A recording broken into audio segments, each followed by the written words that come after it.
우리 함께 주님 찬양하겠습니다. 찬송가 274장입니다. 찬송가 274장입니다.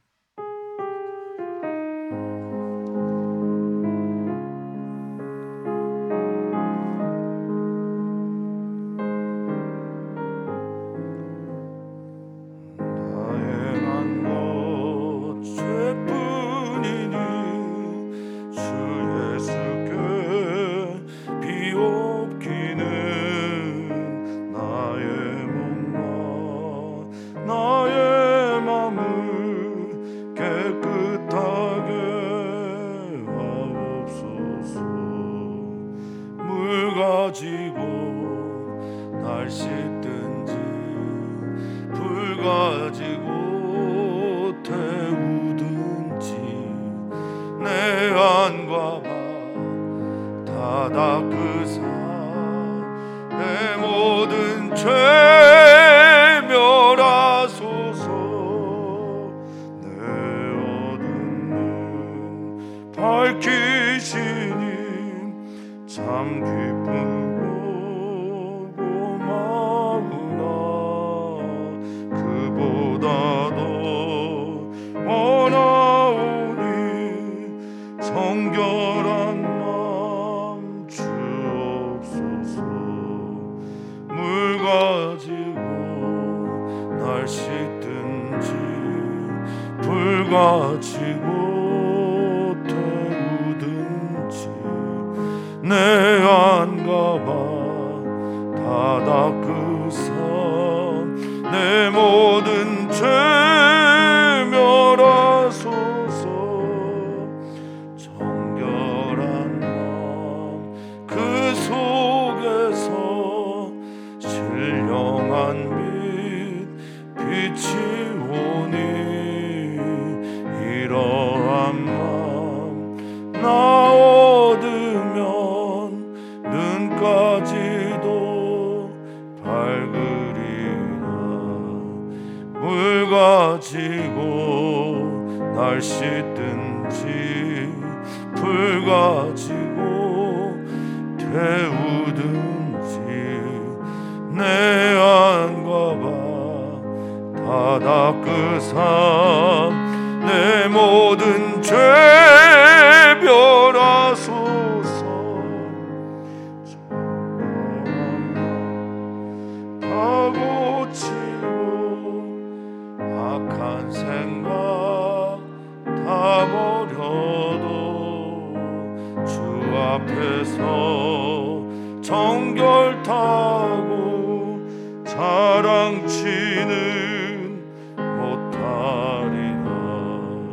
물 가지고 날 씻든지 불 가지고 태우든지 내 안과 발 다 닦으사 내 모든 죄 멸하소서. 아멘. 하나님의 나라가 오늘 우리에게 임하시기를 간절히 소망합니다.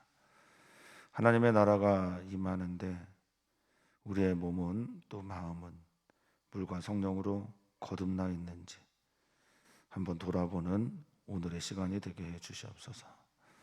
하나님의 나라에 들어가야 하나님의 정의와 공의 그리고 우리를 너무 사랑하시는 하나님을 만나게 될 터인데 물과 성령으로 거듭나지 아니하여 들어갈 수 없는 혹 우리들의 성도들이 계시다면 주님 오늘 이 시간 우리의 몸과 마음을 정결하게 하시는 주님의 은혜로 하나님의 나라 안에 들어가는 영광을 보게 하여 주시옵소서. 감사함 예수님의 이름으로 기도하옵나이다. 아멘. 하나님의 말씀입니다. 말라기서 2장 17절에서 3장 6절까지 말씀입니다. 말라기서 2장 17절에서 3장 6절까지 말씀입니다.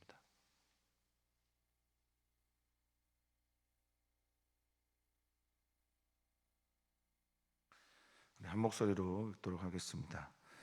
너희가 말로 여호와를 괴롭게 하고도 이르기를 우리가 어떻게 여호와를 괴롭혀 드렸나이까 하는도다. 이는 너희가 말하기를 모든 악을 행하는 자는 여호와의 눈에 좋게 보이며 그에게 기쁨이 된다 하며 또 말하기를 정의의 하나님이 어디 계시냐 하미니라. 만군의 여호와가 이르노라.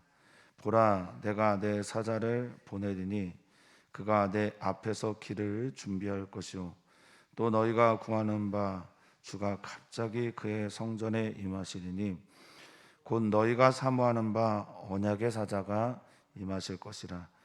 그가 임하시는 날을 누가 능히 당하며 그가 나타나는 때에 누가 능히 서리요. 그는 금을 연단하는 자의 불과 표백하는 자의 잿물과 같을 것이라. 그가 은을 연단하여 깨끗하게 하는 자 같이 앉아서 레위 자손을 깨끗하게 하되 금, 은같이 그들을 연단하리니 그들이 공의로운 제물을 나 여호와께 바칠 것이라. 그때 유다와 예루살렘의 봉헌물이 옛날과 고대와 같이 나 여호와께 기쁨이 되려니와 내가 심판하러 너희에게 임할 것이라. 점치는 자에게와 간음하는 자에게와 거짓 맹세하는 자에게와 품꾼의 삭세에 대하여 억울하게 하며 과부와 고아를 압제하며 나그네를 억울하게 하며 나를 경외하지 아니하는 자들에게 속히 증언하리라. 만군의 여호와가 말하였느니라. 나 여호와는 변하지 아니하나니 그러므로 야곱의 자손들아 너희가 소멸되지 아니하느니라. 아멘. 아멘. 하나님은 우리를 사랑하십니다.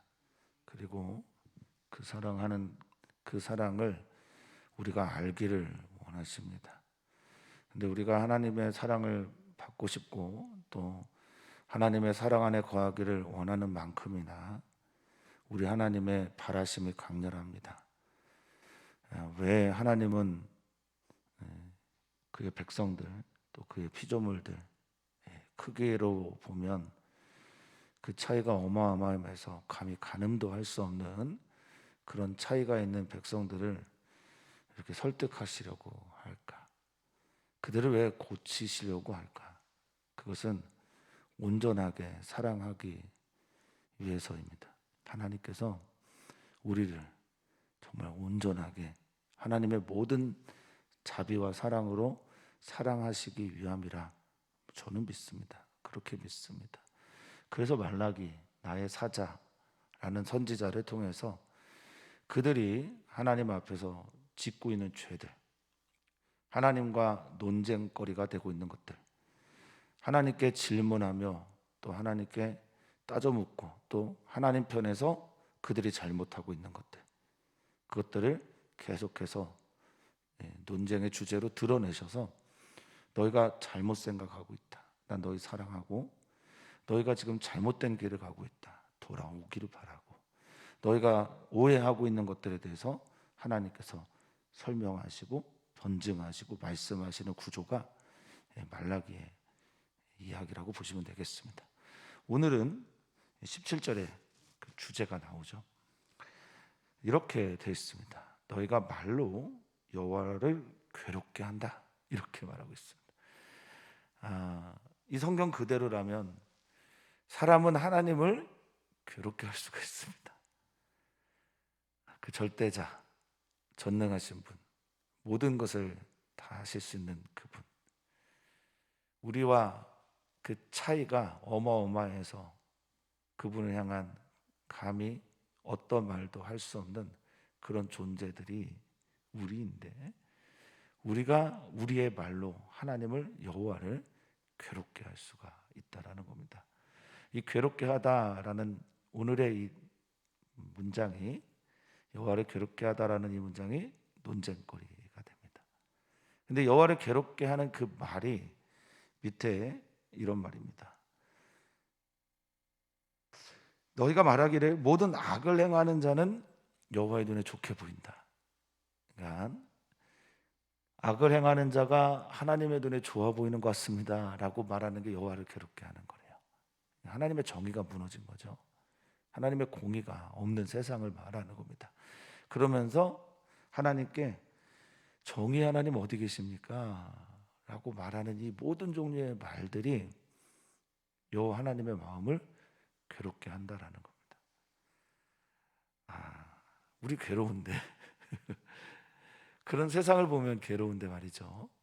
악한 자가 득세하는 것 같고, 악한 자가 하나님의 눈에 기뻐할 만한 그런 복들을 받는 것처럼 보이고, 정의의 하나님이 어디 계신지 모르는 듯한 세상, 지금 전쟁이 있는 모든 곳들이나 폭력, 모든 종류의 폭력 때문에 압제를 당하고 있는 사람들을 보면 하나님 어디 계시냐라고 질문이 저절로 나오는데, 이런 모든 종류의 말들이 하나님의 말, 하나님의 마음을 괴롭게 한다라는 겁니다. 주제가 되는 괴롭게 하다라는 말이 야가라고 하는 히브리어인데요, 노동하다라는 말에서 나온 말입니다. 노동하게 하고 지치고, 노동의 결과가 그래서 지치고 수고하고 때로는 탈진하게 한다는. 그럼 이 말을 잠깐 살펴보면 결국 그런 말입니다. 하나님과 관계를 맺고 있는 모든 종류의 사람들이 이 말들을 통해서 하나님께 계속 지치게 하고 노동하게 하고 수고하게 해서 결국 종국에 괴롭게 하는 그런 말들을 쉬지 않고 내뿜고 있다라는 거죠. 어떻게 보면 하나님이 정말 이 일로 괴로우실까? 라고 하는 그런 질문을 그런적으로 던질 수 있게 되겠지만, 그러나 오늘 이 본문의 말씀은 우리가 지금 괴로워하는 일들에 대해서 하나님도 마음을 같이 쓰고 있다라는 또 다른 반증이기도 합니다. 얼마나 좋은지 모르겠어요. 내가 괴로워하는 일들에 대해서 우리 하나님이 외면하지 않으시는구나, 모르는 것이 아니구나, 그런 말씀이라 저는 여겨집니다. 자, 우리가 언제 여호와를 괴롭게 했습니까? 라고 말할 때 우리가 하는 말들이 있는데, 그게 뭐냐면 여기 이제 선악과가 나와요. 악한 자를 선하다 말하고 할 때 선악과가 톱와 라거든요. 근데 톱은 기뻐하다, 선하다, 좋게 보이다 라고 할 때 쓰는 말이고, 라라고 하는 말은 악, 재단, 재앙 등을 말할 때거든요. 근데 여기 모든 악을 행하는 자가 여호와의 눈에 기쁘게 보인다라고 할 때 선악과 뒤집어진 거예요. 하나님은 선한 일을 선하게 보시는 분입니다. 정말 이게 당연한 건데, 이게 너무 당연하지 않게 여겨지는 세상은 하나님의 도의가 무너진 세상입니다. 하나님은 선한 일을 하는 사람들을 기뻐하십니다. 그리고 악한 일을 행한 사람들에게는 라는 악이란 단어뿐만 아니라 재난도 있고 재앙도 있어요. 그러니까 하나님은 재앙을 행하는, 아니죠, 죄를 행하는, 악을 행하는 사람들을 재앙을 주시는 분이 맞는데, 우리들이 이렇게 하나님께 말하는 거예요. 악을 행하는 자가 하나님들은 오히려 기뻐하는 것처럼, 하나님이 좋아하는 것처럼 보입니다 라고 말하면서 하나님 정의가 어디 있습니까? 정의 하나님 어디 계십니까? 이렇게 묻는 거죠. 미시파트라고 하는 이 정의는 분배적인 정의를 말하고 공평을 말한다고 말씀드렸고, 이 단어는 미스파트라고 하는 이 단어 자체가 통치하다, 다스리다. 그러니까 하나님의 통치가 있는, 다스림이 있는 곳에는 뭐가 있냐?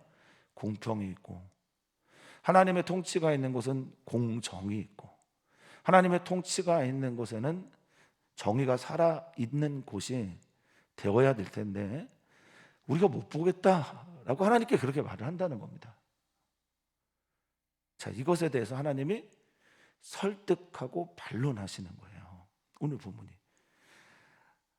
감동이에요. 감동이지 않습니까? 아니, 왜 우리 같은 존재들을 위해서 사자를 보내셔서 반론하고 설득하실까?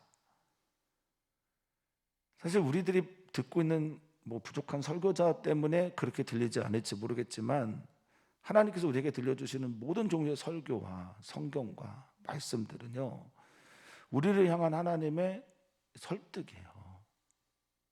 그 사랑을 그 은혜를 들려주시고 싶어하는 하나님 메시지란 말이죠. 저는 이 본문이 감사하기도 하면서 놀랍기도 해요. 경이롭습니다. 뭐야? 아니 하나님이 뭐 우리라는 존재를 설득하시고 이스라엘 백성을 설득하시나? 얼마나 감사한지요. 인격적인 하나님이세요. 우리를 정말 귀하게 여기시는 하나님입니다. 잊지 않으셨으면 좋겠습니다. 자, 1절에 말합니다. 만군의 여호와가 대답해 줍니다. 내가 내 사자를 보낼 거다라고 할 때 이 내 사자가 바로 말락입니다. 말라크라고 하는 통치자도 되고 사자도 되고 심부름꾼도 되는 이를 내가 보낼 건데 그가 내 앞에서 길을 준비할 것이다 라고 말하고 있습니다. 이 본문은 전형적으로 우리가 세례자 요한을 설명할 때 많이 쓰는 본문이죠. 예수님이 오실 길을 예비하고 준비하는 사자를 보낼 것이다 라고 말하고 그가 준비하다라고 말하는데 이 준비하다라는 단어가 원어는 히브리어 파나라는 단어입니다. 파나라고 하는 이 단어는요 하나님께 향하게 하다, 돌아서게 하다라는 뜻이에요. 그러니까 사자가 하는 가장 핵심적인 일은 정의 하나님이 어디 계십니까? 하나님 어디 계신지 모르겠습니다. 하나님 정말 살아계신 것 맞습니까? 라고 하는 이들에게 다시 한번 하나님을 향하여 이렇게 질문하면서 하나님을 떠난 이들에게, 하나님에게 실망한 이들에게, 하나님이 없다고 말하는 이들에게, 그래서 무신론 자가 되고 불가지론 자가 되고 하나님의 정의를 질문하고 회의에 빠져 있는 사람들에게 돌아오게 하는 사람이 준비하는 사람이에요. 우리가 진정 하나님의 사자가 되기를 원하신다면 우리의 삶에서는 하나님께 하나님을 만나도록 하는 그 준비가 있어야 되고 예비가 있어야 되는데 그건 다름 아닌 하나님을 향하게 하는 겁니다. 돌이키게 하는 겁니다. 이런 사람이 저는 하나님 나라에서 별과 같이 빛나는 사람이라 믿습니다. 세상의 스타는 어떤 사람이 스타인지 모르겠으나 하나님 나라의 스타는 바로 이런 사람들입니다. 소망하셨으면 좋겠어요. 사모하셨으면 좋겠습니다. 그가 내 앞에서 길을 준비할 것이요 또 너희들이 그렇게 구하고 또 사모하는 그것이 있는데 이 구하다라는 말은 찾다라는 말에서 온 말입니다. 그렇게 만나고 싶고 찾고 그렇게 원하는 그 메시아, 그리고 또 너희가 그렇게 사모하는 바, 이 핫페츠라고 하는 히브리어인데 사모는 이 구부러지다라는 뜻입니다. 우리가 이제 기울경자를 써서 쓰는 한자어가 경청이 있거든요. 경청, 몸을 기울여서 듣는, 이 구부리는 겁니다. 사모는 내가 하나님을 향해 몸이 이렇게 구부러져 있는 거예요. 마음도 구부러져 있는 거예요. 기울어져 있는 겁니다. 그래서 예배 때 참 하나님을 사모하는 분들을 보면 다릅니다. 정말 다릅니다. 눈빛, 마음, 모든 게 다르세요. 그게 사모하다라는 단어의 어원입니다. 구부리고 그를 향해 기울어져 있는 것. 자, 너희가 구하고 너희가 그렇게 사모하는 그분이 언약의 사자가 너희에게 임할 거다라고 선언하고 계십니다. 그가 그의 성전에 임하고 언약의 사자가 너희에게 찾아올 거다, 임하실 거다. 누굴까요?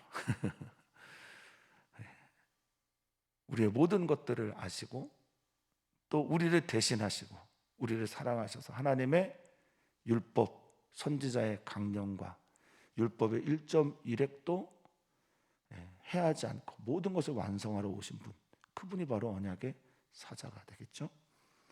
그를 이들은 주라고 표현하고 있습니다. 1절에 주님, 주 이렇게 표현하고 있죠. 그러니까 구하는 바, 사모하는 바 바로 그분이 주님인데 이 주님이 아도니아라는 단어입니다. 아돈, 나의 주 아도니아. 그리고 그냥 주 그러면 아돈입니다. 아돈이란 말은요 모든 삼라만상의 근원이 되는, 모두를 모두 되게 하는, 생명을 생명되게 하는 바로 그 존재가 아돈입니다. 하나님을 뜻하기도 하지만 우리는 여기에서 아도니아라는 말은 나중에 주님, 나의 주님이 되죠. 이게 바로 예수 그리스도를 예언한 말씀이라 저는 믿습니다. 자, 그러면서 설명합니다. 내가 너희를 얼마나 사랑하는 신지, 너희의 정의가 무엇인지, 내가 말하는 공의가 무엇인지를 보여주기 위해서 그를 보낼 건데, 그가 임하는 날을 누가 당하겠냐라고 할 때 이 당하다라는 2절의 말씀은요, 쿨이라는 히브리어인데 당하다라는 뜻이 아니라 재다라는 말이에요. 헤아리다. 그가 오시는 날을 누가 이해하고 헤아릴 수 있겠는가? 근데 그가 갑자기 오신다고 1절에 말을 했으니 갑자기 찾아오시는 그분을 헤아릴 수도 알아보기도 사실은 어려울 거다. 그가 나타나면 누가 감히 서리다라고 하는 이 말은 대적하다라는 뜻일 겁니다. 아마드라고 하는 히브리어인데 누가 감히 그 앞에서 나 잘났어라고 교만을 혹은 대적을 할 수 있겠는가? 근데 그분이 하는 사역이 있어요. 그분이 하는 사역은 다름 아닌 돌아오게 하나님을 향해 돌이킨 사람들에게 향하여 연단하는 자에 불과 금을 연단하는 자, 그리고 표백하는 자의 잿물과 같이 사람들을 뭐 하는 사람이냐? 훈련시키고 깨끗하게 하는 분이라는 겁니다. 우리가 예수 그리스도를 향해서 말할 때 보라, 하나님의 어린 양이다, 세상 죄를 지고 가는 하나님의 어린 양이다 라고 말을 하는데, 대속의 은혜를 말하는 것에서만 머무르지 마시고 그 대속의 사건이 나에게 날마다 그분을 통해서 일어나는 사건이 되도록 우리는 이 성경이 주는 진리를 누릴 수 있어야 합니다. 개념이 아니라 나의 생활이 되어야 된다는 말씀이죠. 여기 연단하다라는 차타프라고 하는 히브리어는요, 차라프라는 히브리어는 녹이다, 그래서 깨끗하게 하다, 정결하게 하다라는 말이 있고, 표백하다라는 말은요, 기본적인 뜻은 카바스라는 히브리어인데 짓밟다예요. 그러니까 예전에는 빨래를 어떻게 했냐면 다 이제 발로 밟거나 손으로 이렇게 밟잖아요. 그러니까 표백이라는 단어도 그를 깨끗하게 하기 위해서 밟는 겁니다. 연단이라는 단어도 깨끗하게 나오는 과정에서 녹여지는 일들을 경험하는 것처럼 그런 나의 몸과 마음을 정결하게 하는 일들을 이 언약의 사자, 너희의 주가 직접 와서 할 거라는 겁니다. 그래서 그분이 3절입니다. 은을 연단하여 깨끗하게 하는 자. 이 깨끗하다가 히브리어 타에르인데요, 연단은 같은 단어를 썼는데 타에르는 빛나다, 순결하게 하다, 아름답게 하다. 하나님께서 예수 그리스도를 우리에게 보내주셔서 우리를 하나님의 형상되게, 우리를 아름다운 존재로. 어거스틴은 그런 말을 합니다. 사랑받을 자격 없는 이들을 예수 그리스도를 보내셔서 우리를 사랑하심으로 말미암아 우리가 비로소 사랑의 존재가 되게 하셨다라고 말을 합니다. 그러니까 더러운 이들을, 하나님을 사랑할 수 없는 이들을, 하나님의 사랑 안에 거할 수 없는 이들을 하나님께서 찾아오셔서 예수 그리스도를 통해 사랑하심으로 말미암아 비로소 사랑의 존재가 되게 하신 것처럼 예수 그리스도께서 오셔서 연단하여 빛나고 깨끗하게 하는, 그렇게 레위 자손을 깨끗하게 해서, 너희 자손들을 깨끗하게 해서, 너희의 언약을 깨끗하게 해서, 그래서 비로소 뭘 하게 되냐면 공의로운 제물을 나 여호와께 바치게 할 것이다 라고 말합니다. 너희를 깨끗하게 연단한 후에 정말 하나님께 드리는 제물, 이 공의롭다라는 말이 째다가예요. 가장 밑바닥에 있는 사람들에게도 하나님의 사랑과 은혜가 비춰질 때 째다가라는 말을 씁니다. 공의로운, 자비로운 그 제물을 여호와께 비로소 드리게 될 거다라고 합니다. 그렇게 드려지게 될 때 첫 언약이 이루어졌던 것처럼, 하나님께 처음 예배를 드릴 때마다 하나님께서 성소에서, 성전에서 그 예물을 받으시는 은혜를 보여주시거든요. 근데 여기 이제 4절에 예루살렘의 봉헌물이라고 하는 이제 민하라고 하는 봉헌물이, 희생의 제물이 옛날과 고대와 같이 이렇게 표현되어 있잖아요. 이거 같은 말을 왜 두 번 쓰지? 이렇게 나오는데, 이 앞에 있는 이제 옛날, 이 옛날은 올람이라고 해서 오랜 시간, 항상 있는 시간 이렇게 말하는데, 이 고대는요 카르모니라고 하는 이 히브리어는 때로는 장소적인 의미가 돼요. 그러니까 동방, 고대 그 지역 이런 말이죠. 그러니까 아브라함이 언약했던 그때, 아브라함이 하나님과 언약을 맺었던 그때, 모세가 시내산에서 언약을 맺었던 그때, 솔로몬이 성전에서 하나님께 예물을 드리고 언약을 새롭게 갱신하는 그때, 에스라가 언약을 갱신하는 그때마다, 아니면 처음 언약이 하나님 앞에 세워지는 그때처럼 여호와께 이 모든 너희들이 드리는 제물이 기쁨이 될 거다라고 말합니다. 그런데 우리가 꼭 살펴야 될 중요한 말씀이 5절 이하에 나옵니다. 하나님께서 기뻐하시는 봉헌물, 하나님께서 받으시는 공의로운 제물, 하나님께서 너희들의 제물, 예물, 너희가 드리는 모든 종류의 희생제, 이것들이 하나님께 기쁨이 되려면 바로 이런 삶의 예배가 같이 따라가야 된다라는 말씀과 함께 하나님께서 그런 이들에게 심판하신다라고 선언하고 있습니다. 어떤 이들이냐? 내가 심판하러 너희를 미시파트라고 하는 이 심판은요, 정의의 하나님, 17절에 그 단어와 동일합니다. 심판하다라고 하는 이 단어가 미시파트 2장 17절에 정의 같은 말이에요. 그러니까 내가 너희에게 정의의 하나님을 보여주러 임할 때, 즉 너희가 하나님께 공의의 제물을 드리고 내가 받고 기뻐하는 그때 내가 너희에게 임하여 하는 사건들은 이것이다. 점치는 자, 마술사죠. 점치는 자. 근데 이 단어도 카샤프라고 하는 이 단어도 기도하다라는 게 어원이에요. 기도만 가르치는 자, 이렇게 거칠게 설명해도 될지는 모르겠는데, 점치는 자, 간음하는 자, 주님의 계명을 어긴 자들이죠. 거짓 맹세하는 자, 이 셰케르 셰부아라는 단어인데, 셰케르라고 하는 이 거짓은 하나님을 허상 취급하는 거예요. 하나님을 안 계신 자처럼 그렇게 여기는 겁니다. 이게 망령되이 일컫다라고 하는 3계명에 있는 바로 그 말이에요. 여호와 이름을 망령되이 일컫지 말라라고 할 때 망령되다, 거짓 같은 단어입니다. 거짓 맹세하는 자, 이런 사람들 내가 심판하러 올 거야. 이런 게 너희에게 없어야 공의로운 제물을 하나님께 드릴 수 있는 자가 되는 거야 라고 말하는 거예요.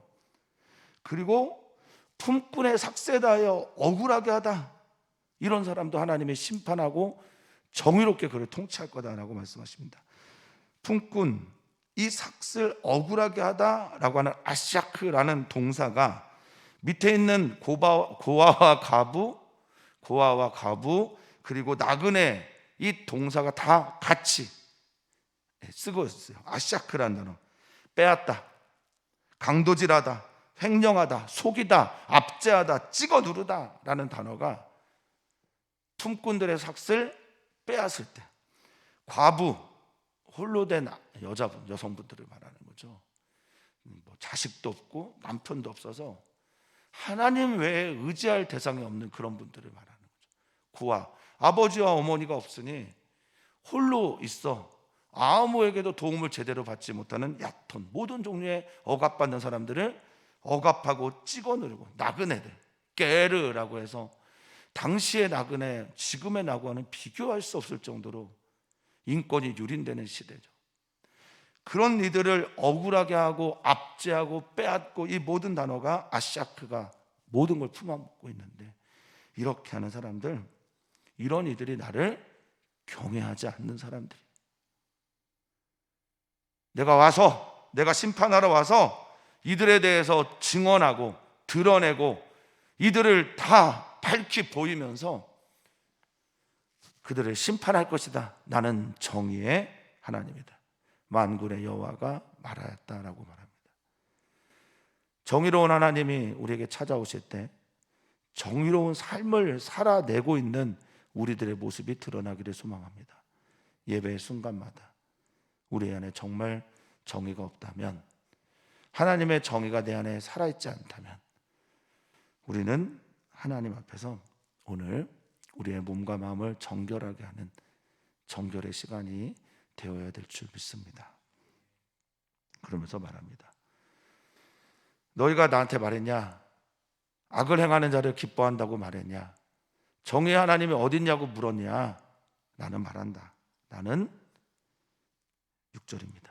여호와는 변하지 않았습니다. 변하지 않으셨고 변하지 않으시고 변하지 않을 것입니다.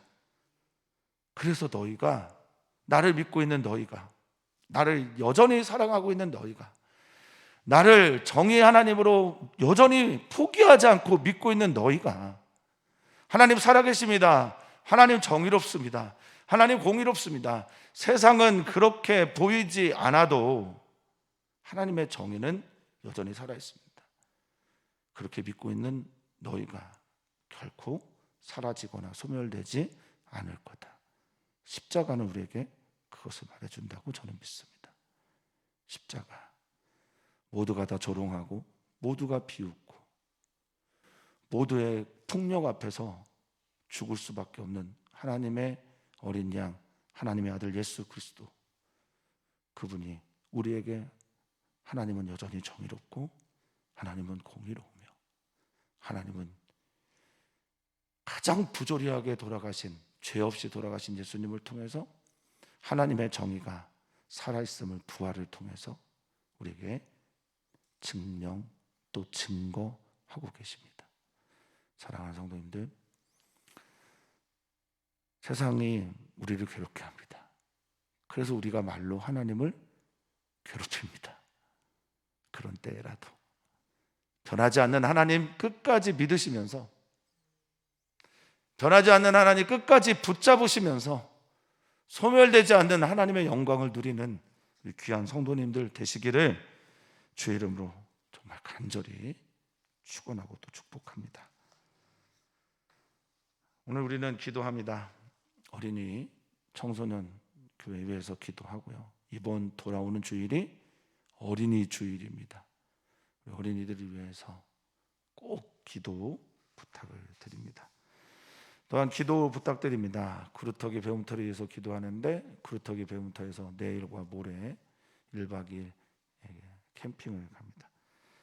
새벽 예배는 계속 드리게 되는데 캠핑을 가는 어린 친구들을 위해서도 기도를 부탁을 드립니다. 선교사님들의 자녀들을 위해서 기도해 주시고, 오늘은 미얀마의 판사이족 위해서 기도합니다. 미얀마에 있는 이 판사이족을 기억하면서 공동체 안에 그리스도인이 있는데 정말 적은 수라고 합니다. 이들 위해서도 기도를 부탁을 드립니다. 미얀마, 최근에 난민이 많이 발생한 나라인데 그곳에서 예수님의 귀한 사역자들 통해서 하나님의 나라가 확장되는 일들을 보게 해달라고 그렇게 기도해 주십시오. 하나님 감사합니다. 우리를 설득하려고 해주셔서 감사합니다. 정의가 무너지고 하나님의 공의는 어디에 있는지 찾을 수 없고 도의는 어디 갔는지 찾을 수 없는 도의가 무너진 세상 속에서, 그래서 그 자리를 폭력이 들어와서, 자본의 폭력, 경제력이죠, 정치의 폭력, 혐오의 수많은 언어들이 그 자리를 대신합니다.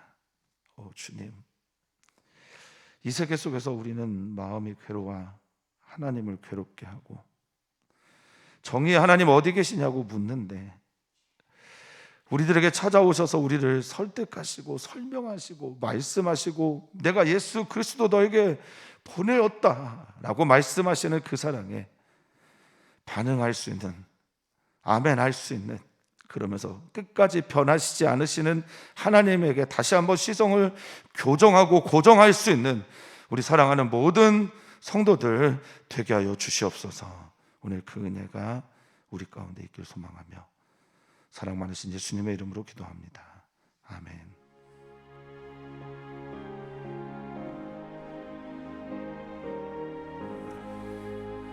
하나님은 사랑이십니다. 하나님은 사랑이십니다.